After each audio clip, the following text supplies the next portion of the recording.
तारखेला हा प्रकार घडल्यानंतर मी स्वतः एसपी जाऊन आम्ही त्या ठिकाणी डॉक्टर बाबासाहेब आंबेडकर यांच्या पुतळ्याजवळ बैठक घेतली।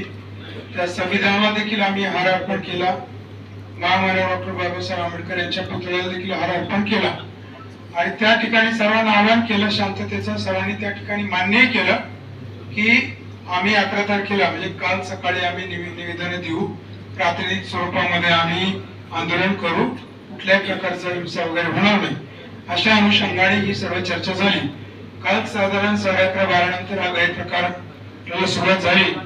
माझ्या चेंबरमध्ये देखील साधारण 50 अल्पवयीन मुली आणि महिला होत्या, माझ्याकडे बंदोबस्त होता।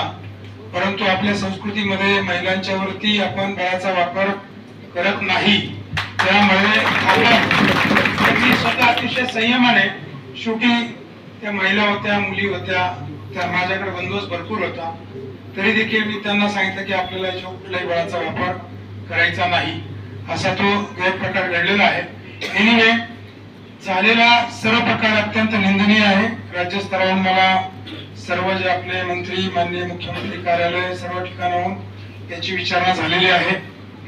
काल मला सूचना झाल्याबरोबर आम्ही कालच ही सर्व काल आणि आज सकाळी आम्ही स्वतः 8 पथकं तयार केलेली आहे। या प्रत्येक पथकामध्ये महापालिकेचे 2 ते 3 कर्मचारी, महसूलचा सर्कल ऑफिसर, तलाठी आणि एक पोलीस कर्मचारी, अशा 6-7 लोकांची आम्ही टीम तयार केली।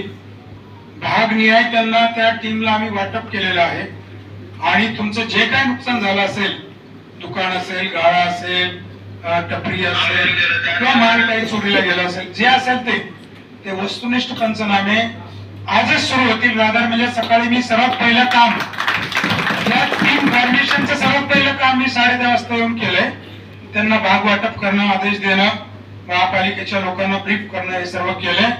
तर सर्वप्रथम हे सर्व पंचनामे आपले आज, उद्या, परवा आमचा प्रयत्न राहील की आज संपवायचे।